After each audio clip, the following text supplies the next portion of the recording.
Hello, everyone. Welcome to Speak English with Cath. I'm very happy you are here with me today. If you are learning English, there is one situation that almost every learner experiences. You understand English, you study vocabulary, you listen to English videos, but when a stranger suddenly talks to you in English, your mind becomes blank. Your heart beats faster, and you think, "What should I say?" Or sometimes you say nothing at all. Today, we are going to talk about that feeling, the nervous moment when you need to speak English with someone you don't know. And of course, I'm not alone. Lester is here with me. Hello, everyone. Kath, I feel like this topic is about me. Really? Tell us why. Well, I can understand English quite well. I watch videos, I listen to podcasts, but when a stranger talks to me in English, I suddenly feel nervous. My brain feels slow. Sometimes I know the words, but they don't come out. Yes, that happens to many English learners, and it doesn't mean your English is bad. It simply means your brain is under pressure. Pressure? Yes, when we talk to strangers, our brain thinks something like this. What if I make a mistake? What if they don't understand me? What if my English sounds strange?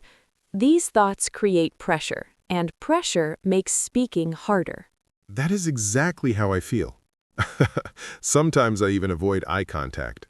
Many learners do that, but today we are going to learn something very important. You do not need perfect English to talk to strangers. You only need simple communication. Simple communication? Yes, short sentences, clear ideas, friendly tone. That's all. Let's imagine a real situation. You are in a cafe. A tourist sits next to you, and the tourist asks, "Excuse me, do you know where the bus station is?" What do many learners do in this moment? They panic. Exactly, they panic. But let's slow down. First, understand something important. The tourist is not testing your English. They just need help. That's true.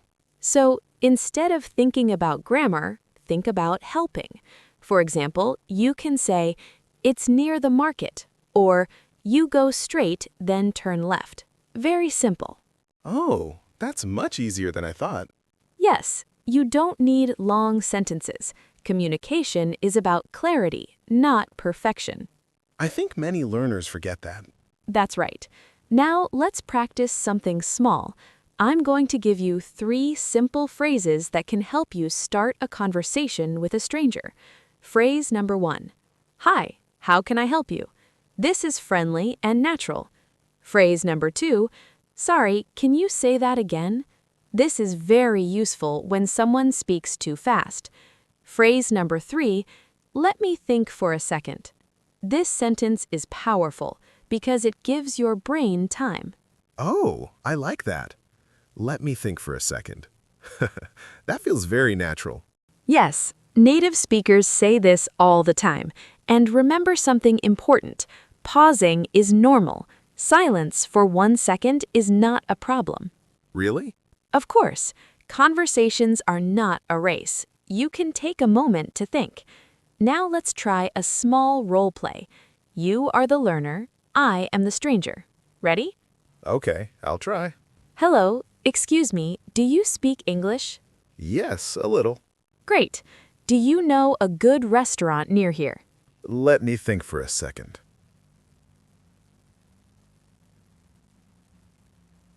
Let's continue with some real situations where learners often feel nervous speaking English, because understanding the situation helps you prepare, and preparation makes speaking easier. Yes, I think the fear is stronger when the situation is unexpected. Exactly. When we don't know what will happen, our brain becomes nervous. But many conversations in life follow simple patterns. Once you learn those patterns, your brain feels more relaxed. That sounds helpful. Let's imagine another situation. You are at a coffee shop. A foreign customer is standing in front of you. Maybe you work there, or maybe you are just standing in line. They smile and say, "Is this line for coffee?" Many learners freeze in this moment, But the answer can be very simple. You can say, yes, this is the line, or yes, we are waiting for coffee. That's very simple. Yes, and often the conversation continues naturally. For example, is the coffee here good? You can say, yes, it's very good, or yes, I like it. Simple answers are completely normal. Sometimes learners think they must give long answers. That's a very common mistake. In real conversations, people usually speak in short sentences. Now let's practice a small role play again. I'll be the tourist in the cafe. Ready? Ready. Excuse me, is this seat free? Yes, it's free. Thank you. Is the coffee here good? Yes, it's very good. Perfect. Clear, friendly, natural. It feels much easier when the sentences are short. Exactly. Short sentences reduce pressure. Now let's talk about another situation. Sometimes a stranger wants to start a friendly conversation. Maybe you are on a bus, maybe you are waiting somewhere, and someone says, "Where are you from?" This is one of the most common questions in English. Yes, I hear that question often. And the answer is very simple. You can say, "I'm from Cambodia," or "I'm from Phnom Penh." Then the other person may say something like, "Oh, that's interesting," or "I've never been there." Then the conversation can grow. But what if I don't know what to say next? That's a great question. You can ask the same question back. For example, "Where are you from?" This is very natural. Conversations often work like a mirror. One person asks, the other answers. Then the roles change. So the conversation becomes balanced. Exactly. Now let's try another role play. I'll start. "Hi, where are you from?" I'm from Cambodia. How about you? "I'm from Canada." Oh, nice. Is this your first time here? "Yes, it is." How do you like it? See? That's a natural conversation. It feels like a real interaction. Yes, and something important is happening here. You are not focusing on perfect grammar, you are focusing on curiosity. Curiosity helps conversations grow. That makes conversations more interesting too. Exactly. Now let's talk about another moment that makes learners nervous. Phone calls. Oh, yes. Phone calls are scary. Many learners feel that way because on the phone you cannot see the other person's face, and sometimes the sound is not clear. But again, simple phrases can help. For example, if you answer a phone call in English, you can say, "Hello?" Then the person might say, "Hi, is this Lester?" You can say, "Yes, speaking." Yes, speaking. Yes, it means, "Yes, this is Lester." Then, if you don't hear something clearly, you can say, "Sorry, the line is not clear."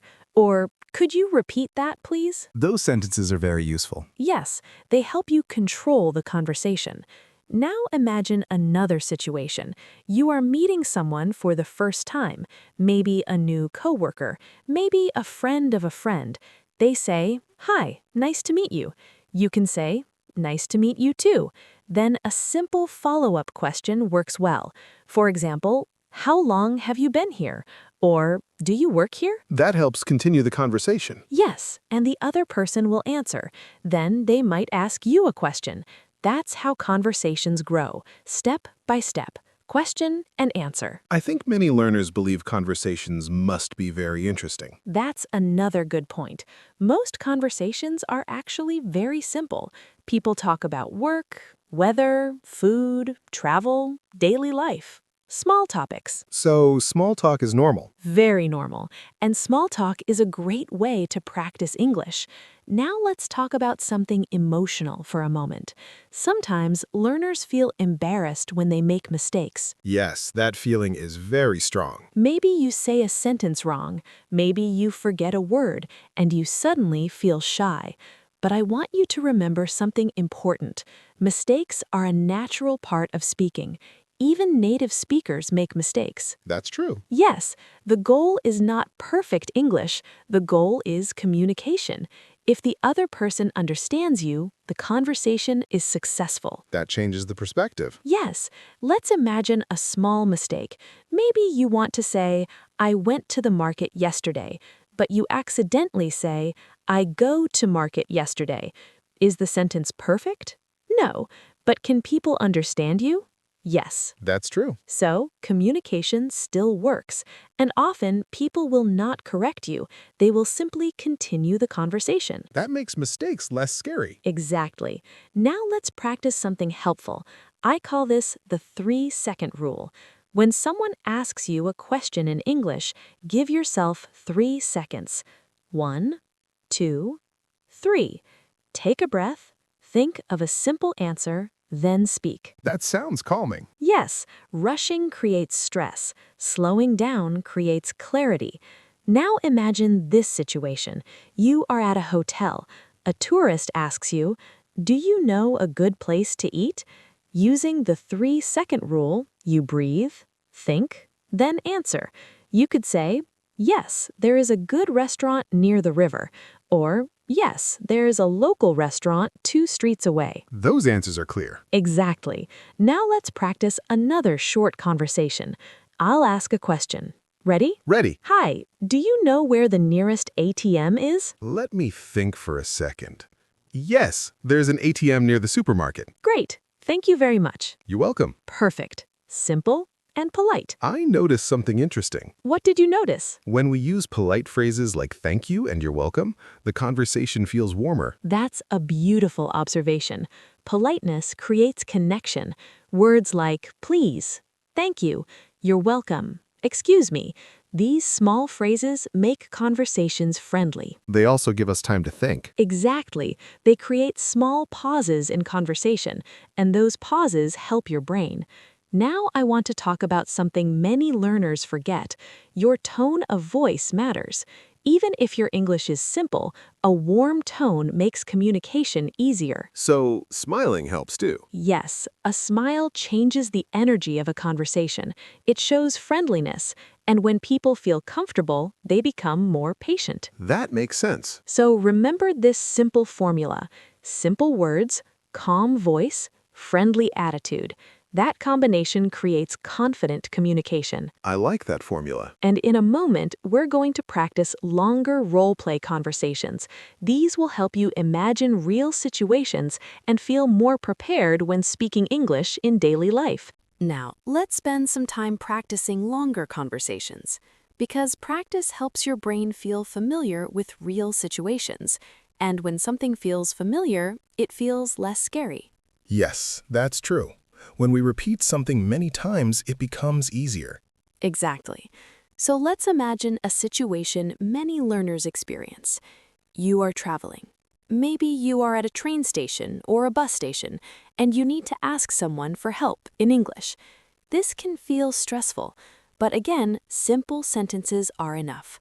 Let's practice. I will be the person at the information desk. You are the traveler. Ready? Okay, I'll try. Hello, how can I help you? Hi. Excuse me, where is the bus to the city center? Good question. The bus to the city center leaves from platform 3. Thank you. You're welcome. See? That conversation is short, but it works. Yes, it feels very realistic. Now let's make it a little longer. Sometimes the conversation continues. Maybe you have another question. Let's try again. Hello, how can I help you? Hi. Excuse me, where is the bus to the city center? It leaves from platform 3.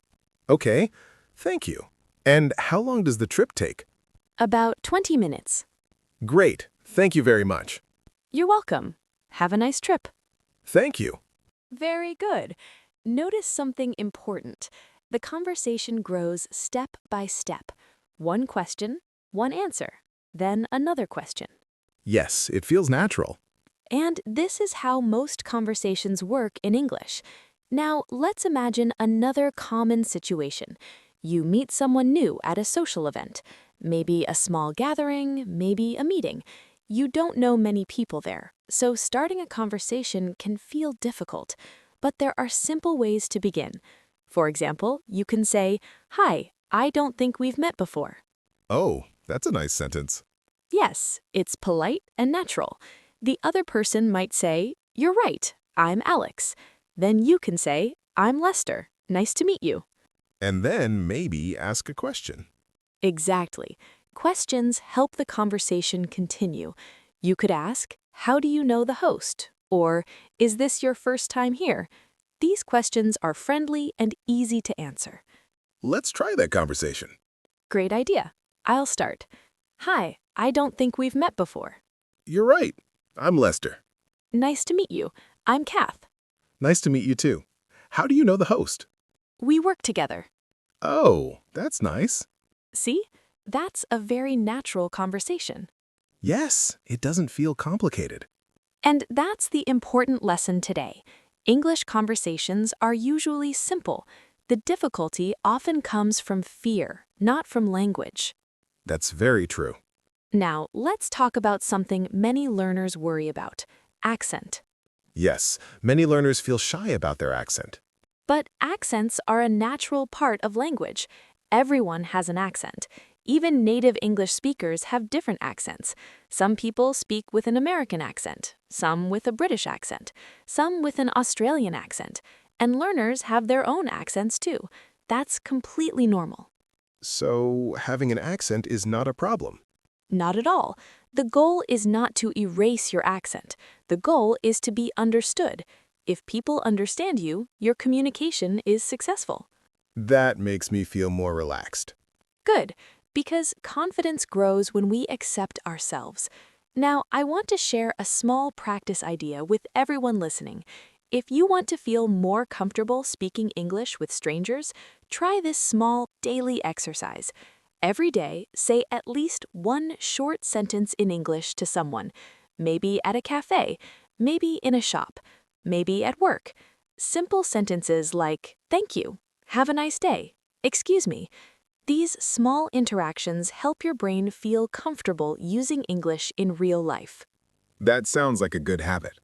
Yes, and over time, those small moments grow into longer conversations. So, confidence grows slowly. Exactly. Confidence grows step by step, conversation by conversation. Now, before we finish today's episode, let's do one final role play. This time, imagine you meet a tourist who looks a little lost. You decide to help. I'll be the tourist. You are the helpful local person. Ready? Ready. Excuse me, I think I'm lost. Can you help me? Yes, of course. Where do you want to go? I'm looking for the night market. Oh, the night market is not far. You go straight and then turn right. Thank you so much. You're welcome. Perfect. That was clear, kind, and helpful. It actually feels nice to help someone in English. It really does, because language is not just about words. Language is about connection, helping someone, sharing a moment, understanding each other. And every time you speak English, you are building that bridge. I like that idea. So, if you feel nervous speaking English with strangers, remember this. You don't need perfect grammar, you don't need perfect pronunciation. You only need a calm mind, simple words, and a friendly attitude. Those three things are more powerful than perfect English. That's a very encouraging message. And to everyone listening today, thank you for spending this time with us. We hope this conversation helps you feel a little more confident the next time you speak English with someone new. Yes, and remember, every conversation is practice. Exactly. Keep speaking, keep learning, and be patient with yourself. Thank you for listening to Speak English with Cath. We're very happy you joined us today. Take care, everyone. And we'll see you again in the next episode. Goodbye.